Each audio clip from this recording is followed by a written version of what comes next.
मला हे सगळं खरंच वाटत नाहीये. म्हणजे मला असं वाटायचं की त्यांनी आपल्याला त्यांच्या घरात ठेवलंय, म्हणजे त्यांचं सत्य बाहेर पडू नये म्हणून त्यांनी ही तजवीज केली आहे. मला माहिती होतं की ऐकून सगळ्यांचं घेतील पण करतील मनाचंच. पण आज त्यांनी वकिलाला बोलवलं, कागदपत्र केली, सह्या घेतल्यात, तो प्रयत्न करतोय. अचानक माझ्या बाबतीत एवढ्या सगळ्या चांगल्या गोष्टी घडायला लागल्यात ना की मग भीती वाटते. म्हणजे कुणाची दृष्टी लागतं कामा नये, किंवा या आनंदावर बोळा फिरला तर. म्हणून मॅडम शांत व्हा. काही कुणाची नजर लागणार नाहीये. आणि काही महिन्यात नातवंड असणार आहे तुमची या घरात. शुभ संकेत आहे ते. आत्ता जे काही घडतंय ते आणि इथून पुढे जे काही घडणार आहे ते चांगलंच घडणार आहे. आणि मी आहे ना, कोणी काही करू शकत नाही.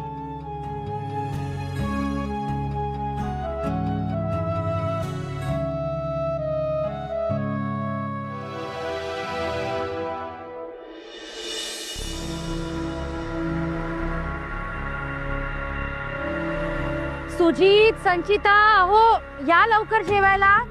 मणी, स्वानंदी, नीलमताई, तुम्ही पण या गरम गरम जेवायला. सगळं तयार आहे जेवण. अरे मम्मा, तू काय करतेस? सगळं नोकरांना सुट्टी दिलीस की काय?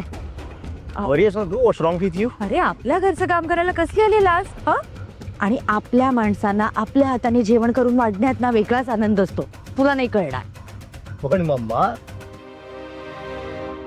माय गॉड, मम्मा हे सगळं तुम्ही केलं की काय? म्हणजे काय? वाव, आणि कमाल सुगंध येतोय. हा, वा वा वा वा वा, मस्त. ह्या सुग्रासन्नाचा सुवास घरभर पसरलेला आहे. हो. वा, या या या, बसा बसा बसा.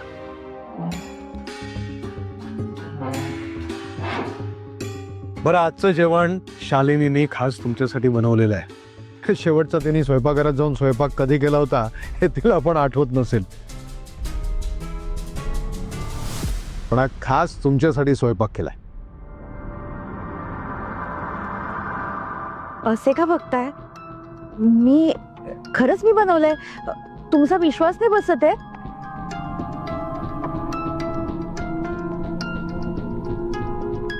आतमध्ये काही नाही ठेवलेलं. मी सगळे पदार्थ इकडे आणलेत. मी खाऊ का आधी? मग तुम्हाला विश्वास बसेल का?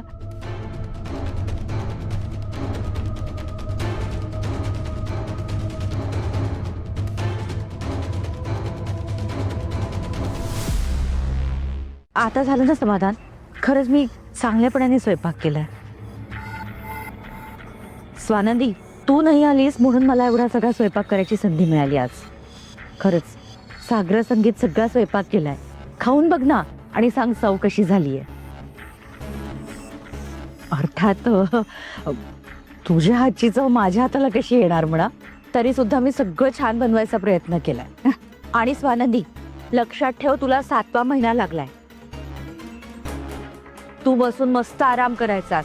तू आराम करायचास आणि मी तुला नवीन नवीन पदार्थ बनवून खायला घालणार. कळलं काय ग संचिता? हो की नाही? अगदी बरोबर बोललात मम्मा. आपण दोघी मिळून हिच्यासाठी छान छान पदार्थ बनवू. हो ग बाई, तू ये मदतीला माझ्या. तेवढं शिकशील. आणि काय आहे, तुरीची डाळ कोणती, चण्याची डाळ कोणती, ह्यातला फरक तरी कळेल. मम्मा, मी शिकेन हळूहळू सगळं. अगं हो, शिकशील. चला जेवायला सुरुवात करा ना.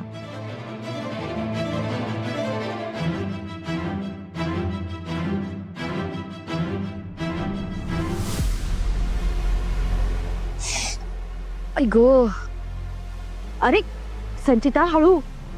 सुजित बघतोयस काय? संचिताचा हात भाजलाय. मगाशी नीलमताईंची साडी पेटली तेव्हा तिने हाताने विझवली साडी सगळी.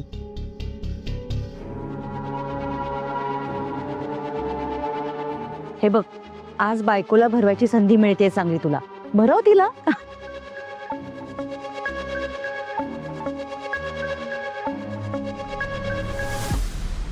खरंच सुजित, आज संचिताने खरंच खूप मोठी कामगिरी केली आहे. आज नीलमताईंचा जीव वाचवला नसता तिने तर खरंच कोणत्या मोठ्या प्रसंगाला तोंड द्यावं लागलं असतं काही कल्पना नाही करवत मला.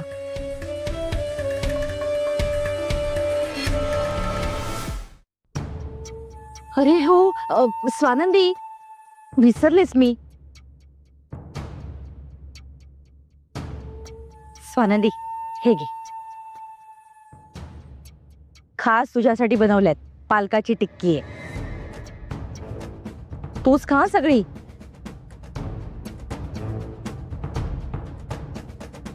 मला अजूनही विश्वास नाही ना माझ्यावर.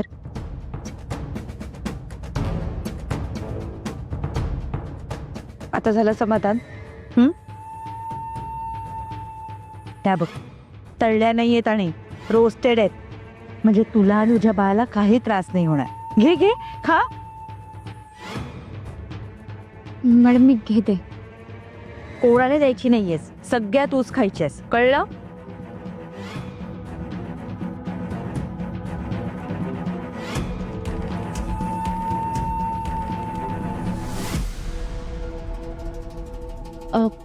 काय ग स्वानंदी, आज तू डॉक्टरांकडे गेलेलीस ना? सगळं ठीक आहे ना? काय म्हणाले डॉक्टर?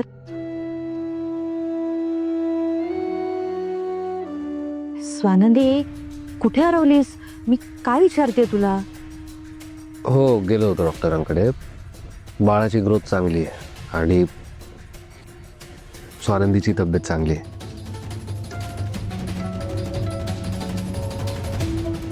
सो काही इश्यू नाही आहे. सोनोग्राफी सुद्धा झाली आहे, चांगली झाली. आणि काय म्हणतोय सोनोग्राफीचा रिपोर्ट? चांगला आहे, प्रोग्रेस आहे बाळाची.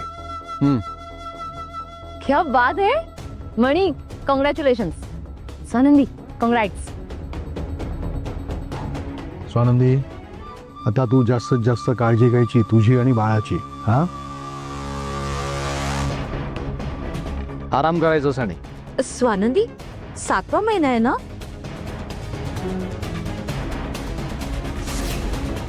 अहो, आपण या सगळ्या गडबडीत एक गोष्ट महत्वाची विसरलो.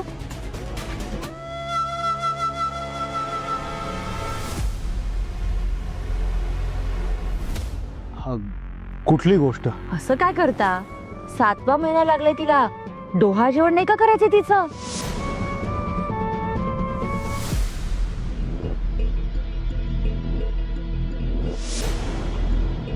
ओ, अरे माझ्या लक्षातच नाही आलं.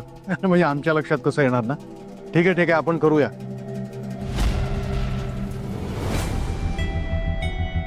स्वानंदीचं डोहाळ जेवण आपल्या घरामध्ये एकदम धूमधडाक्यात करूया, म्हणजे सरपोतदारांच्या लौकिकाला साजेस. अर्थात स्वानंदीला चालणार असेल तर.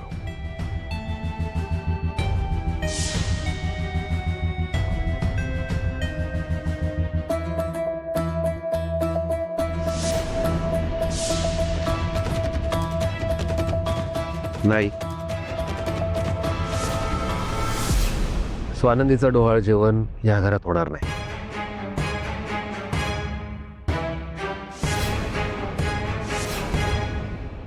पण का म्हणी?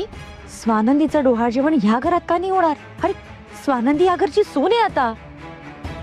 प्रत्येक मुलीचं डोहाळ जेवण करायचं असतं, अशी प्रथाच आहे. आणि स्वानंदीची इच्छा नाहीये का? तिला विचार ना. काय ग स्वानंदी, तुला नकोय डोहाळ जेवण? माझा प्रथेला विरोध नाहीये. माझी सुद्धा इच्छा आहे स्वानंदीचं डोहाळ जेवण व्हावं, पण ते या घरात नाही. अरे पण का? म्हणजे असं काय या घरामध्ये की तुला डोहाळ जेवण करायचं नाहीये? मणी, तू अजिबात काळजी करू नको. आम्ही सगळं अरेंजमेंट परफेक्ट करू. संचिता प्लीज, मला या विषयावर अजून चर्चा करायची नाहीये. माझा निर्णय झालाय, तो बदलणार नाहीये.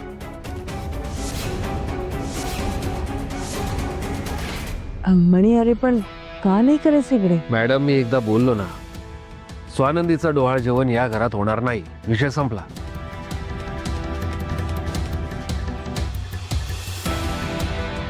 अरे म्हणी, ए थांबा, तुम्ही असं जेवणावरनं उठू नका. मी मणीशी बोलतो, तुम्ही बसा.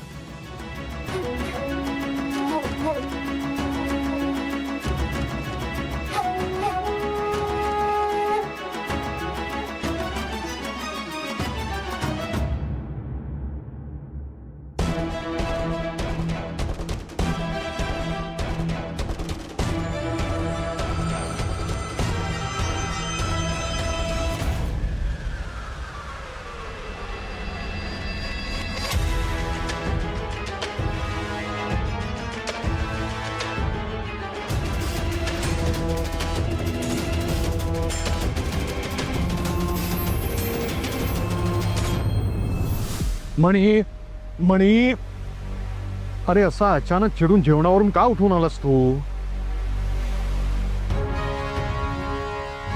अरे त्यांनी स्वानंदीचं डोहाळ जेवण ह्या घरात करायचं ठरवलंय, मग प्रॉब्लेम काय आहे? प्रॉब्लेम हा आहे की या घरात कुठलंही फंक्शन असेल तर मला हल्ली भीती वाटते. भीती? कसली भीती? तुम्हीच आठवा साहेब, जेव्हा जेव्हा या घरात फंक्शन आहे तेव्हा तेव्हा स्वानंदीवर संकट आलंय. मग अपघात तरी झालाय किंवा हल्ला तरी झालाय त्यांच्यावर. मग ती मंगळागौर असू दे, वाढदिवस असू दे किंवा मॅडमची किटी पार्टी असू दे, मला स्वानंदीच्या बाबतीत कसली रिस्क नकोय. म्हणून डोहाळ जेवणाचा कार्यक्रम मला या घरात नकोय, बस. हे बघ मणी, तू म्हणतोयस ते मला पटतंय, पण पण अरे त्यांनी ठरवलंय ना, मग त्यांना करू दे ना. अरे आपण एक एकत्र कुटुंब म्हणून गुण्या गोविंदानं राहायचं असं ठरवलंय ना. ठरवणं आणि प्रत्यक्षात करणं याच्यात फरक आहे साहेब. मला मान्य आहे आपण ठरवलंय, शालिनी मॅडम, संचिता ह्याही प्रयत्न करतायत, पण मला स्वानंदीच्या बाबतीत कसली रिस्क नकोय. येणारे 2 महिने स्वानंदीच्या बाबतीत आणि बाळाच्या बाबतीत महत्वाचे आहेत. त्यांना कसलाही त्रास झालेला मला चालणार नाही. आणि तुम्हीच विचार करा, माझ्याऐवजी तुम्ही असतं तर काय केलं असतं? स्वानंदीच्या बाबतीत ज्या ज्या गोष्टींमध्ये मला शंका आहे ती गोष्ट मला अवॉइड करायची. That's it. मणी,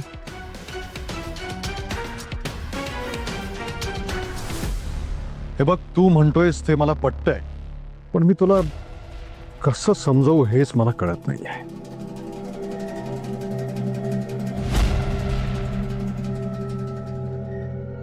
नीलम,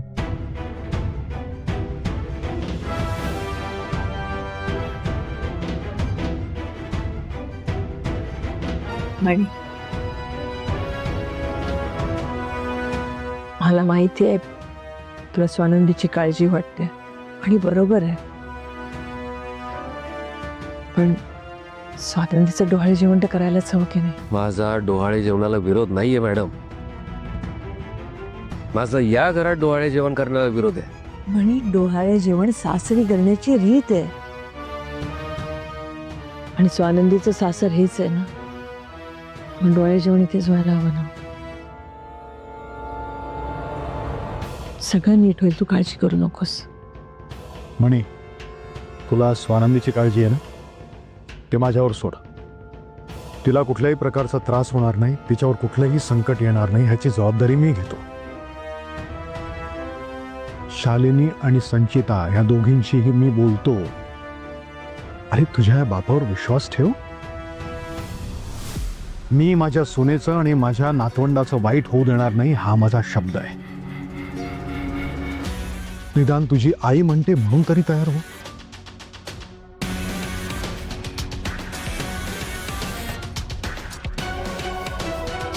ठीक आहे, करू आपण डोहाळे जेवणाचा कार्यक्रम या घरात. थँक्यू मणी, तू तयार झालास म्हणून. आणि थँक्यू नीलम.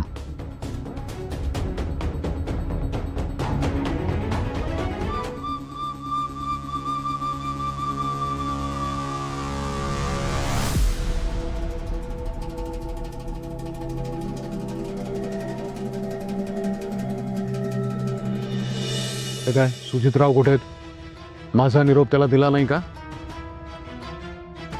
आला. Sorry sorry sorry sorry sorry मला याला उशीर झाला. नाही, इथे सगळ्यांना तात्काळ ठेवायचं आणि हे सॉरी म्हणायचं. पुढच्या वेळेला तुझ्यासाठी थांबणार नाही, आम्ही सुरू करू लगेचच.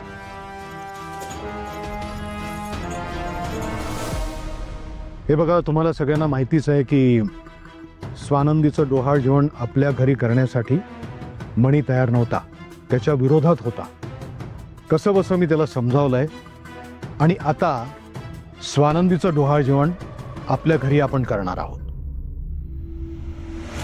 क्या बात है, ऑसम. माझं बोलणं झालेलं नाहीये, ते झालं की मग वाव ऑसम जे काही करायचं ते कर. हे बघा, डोहाळ जेवण आपण आपल्या घरात करायचं आहे, पण त्याच्या आधी खूप महत्त्वाच्या गोष्टी तुम्हाला सांगायच्या आहेत, खास करून तुम्ही तिघा. ह्या कार्यक्रमामध्ये स्वानंदीला कुठल्याही प्रकारचा त्रास होता कामा नये. अपघात असो, घातपात असो, दुखापत असो, साधं खर्चटलं ना तरी सुद्धा मला चालणार नाही. केटरिंगवाल्याला जेवण वेळच्या वेळेला इथे आणून द्यायला सांगायचं.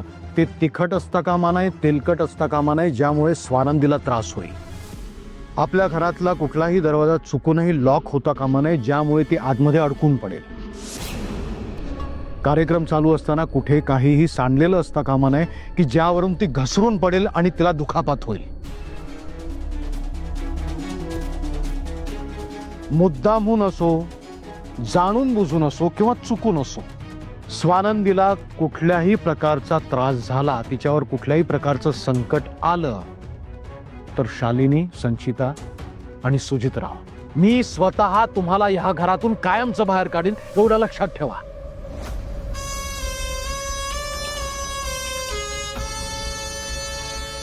माझं बोलणं झालेलं आहे, यातून तुम्हाला जो काही बोध घ्यायचा आहे तो तुम्ही घ्या. आणि ह्या कार्यक्रमामध्ये कुठेही काहीही संकट येणार नाही ह्याची काळजी तुम्ही घ्यायची आहे. अहो पण तुम्ही असं कशाला बोलताय? आमच्या मनात सुद्धा विचार नाही येत हा. Exactly dad, past is past. आम्ही या तिघांनाही आपले फॅमिली मेंबर्स म्हणून ऍक्सेप्ट केलंय.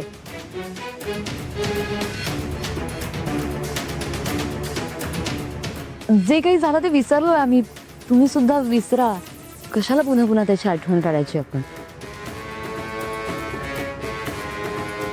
झालं गेलं विसरा आता. भूतकाळ सोडा मागे. आता नवीन भविष्यकाळ येतोय आपल्याकडे, त्याच्याकडे बघा.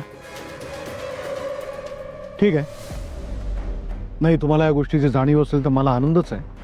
पण तुमच्या तिघांकडून मला एक शब्द हवा आहे की ह्या कार्यक्रमामध्ये कुठलंही संकट येणार नाही. डॅड, आय प्रॉमिस यू, कार्यक्रमात कुठलाच प्रॉब्लेम होणार नाही. अगदी बरोबर बोलतोय सुजित.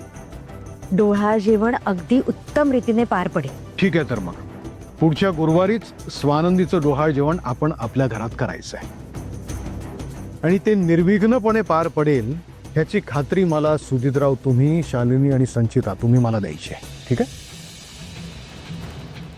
उद्यापासून कामाला सुरुवात करा आता. हा, आणि नीलम, तू ह्यावर सुपरविजन करणार आहेस, म्हणजे तू सांगशील तसं हे करतील. हे थोडक्यात काय, तू मुकादम आणि हे कामगार.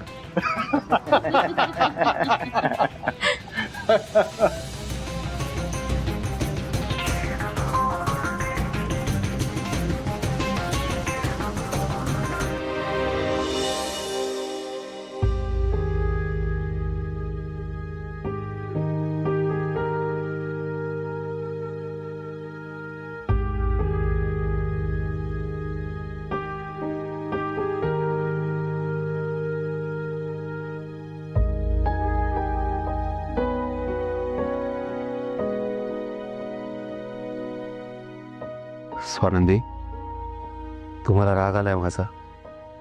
मी डोहाळ जेवणाला विरोध दाखवला म्हणून चिडलायत का? तुम्हाला आवडलेलं नाही ते? डोहाळे जेवण प्रत्येक प्रेग्नेंट मुलीसाठी महत्वाचं असतं म्हणे सर.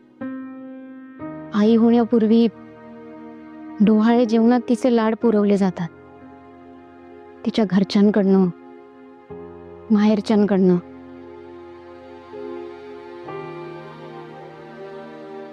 आई होण्याच्या तिच्या प्रवासात तिला शुभेच्छा दिल्या जातात, आशीर्वाद दिला जातो.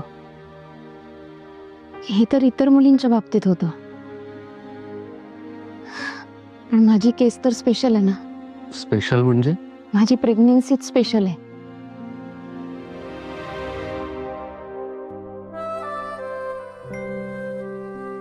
इतर मुलींसारखी लग्नाच्या नंतर प्रेग्नेंट नाही ना राहिले मी. पण खरं सांगू मणी सर, मला कधीच वाटलं नव्हतं माझी ही अशी प्रेग्नेन्सी कोणी मान्य करेल. मला आणि माझ्या बाळाला हा समाज स्वीकारेल, पण तुम्ही स्वीकारला. म्हणून माझं बाळ आणि मी तुमचं नाव लावतोय. तुमच्यामुळे ताटमनेनी मी समाजात जगू शकते. म्हणून माझ्यासाठी हे डोहाळे जेवण महत्वाचं होतं.